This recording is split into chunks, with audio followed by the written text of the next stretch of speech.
Hello to all of you at First Pres. Now I know that most of you are just getting to know me, but I've actually spent the past year getting to know you. It started off with what was supposed to be just one casual conversation over coffee with members of your pastoral nominating committee. That one conversation turned to many, and before I knew it, I was traveling across the country to be with and worship with you all this past February.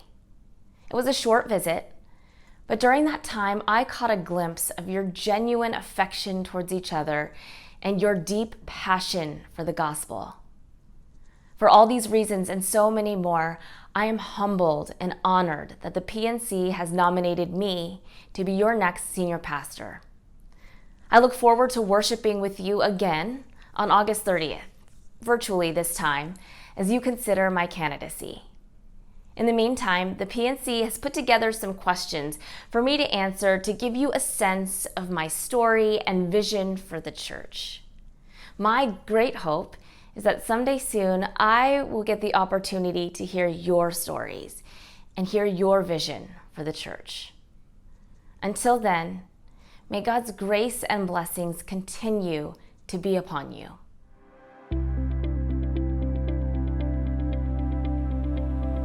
Charlene, everyone at First Pres is eager to get to know you. How about starting off by telling us about your family, where you grew up, and who Charlene was before she became a pastor? Thank you so much, Jenna. Trust me, I am just as eager to meet everyone at First Pres. I would love to tell you about myself and my family. I actually am from the East Bay. I grew up in Alamo. I went to high school in Danville.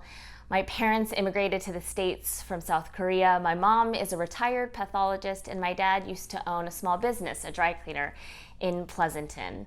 I'm the youngest of 3 daughters. My 2 amazing older sisters actually both live on the East Coast. So my oldest sister, Christine, lives in Virginia with her family, and my middle sister, Cheryl, lives in Brooklyn with her family. And all 3 Han girls, if you can believe it or not, has 2 daughters. So my parents are the proud grandparents of 6 granddaughters. I married my high school sweetheart, who I met at Monte Vista, my husband Jordan, and we have 2 beautiful girls, Noah and Amelie. Amelie is 6 and Noah is 4. So who I was before I was a pastor, who I am and continue to be, is a very proud daughter and sister and partner and parent and aunt. Hi, Charlene. Thanks for taking our questions. I'm wondering when you realized that you wanted to be a pastor, and a Presbyterian pastor at that. So I actually felt called to ministry when I was in college, but it wasn't until I was in seminary that I really felt called to parish ministry and to become a Presbyterian pastor in particular. I was at Princeton and I fell in love with Reformed theology and Presbyterian liturgy and the confessional heritage and the governance structure, if you can believe it or not. And while I was working at Fifth Ave is when it was really cemented for me that I wanted to become a Presbyterian minister.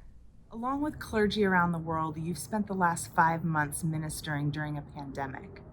What's that been like, and what do you think the church's role should be as this crisis continues? So I've actually gotten this question a lot in the past few months. And ministering in the midst of a pandemic hasn't been easy.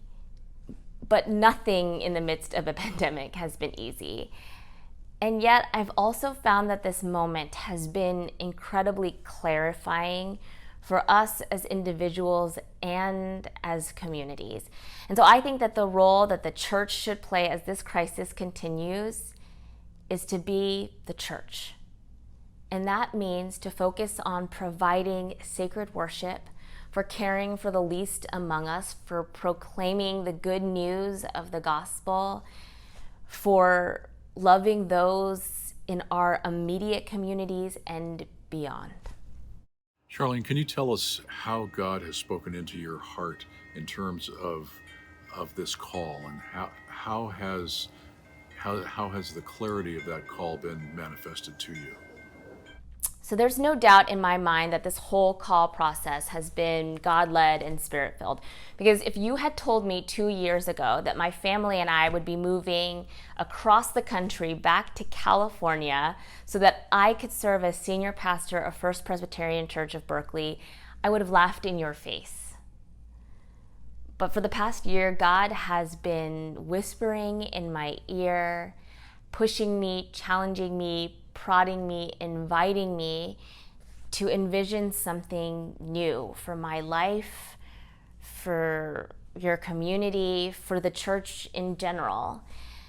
And so the clarity was manifested actually in a very poignant moment. I was telling Scott, my boss, the senior pastor at Fifth Ave, that the PNC had extended an invitation to me.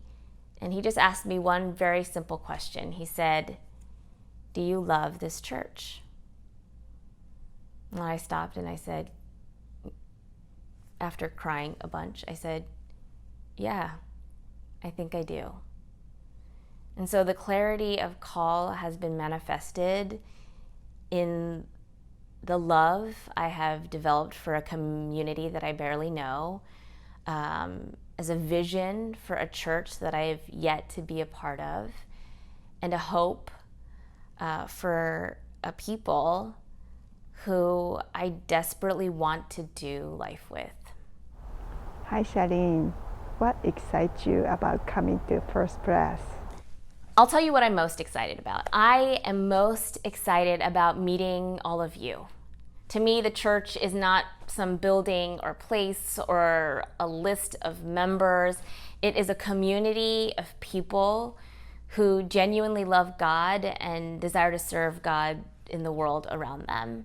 And so I cannot wait to get to California and meet all of you and hear your stories of how you have experienced God's grace and extended God's grace. And when it is safe again, I can't wait to go out in the world and do that with you. In short, I can't wait to do church with you amazing people of First Presbyterian Church of Berkeley.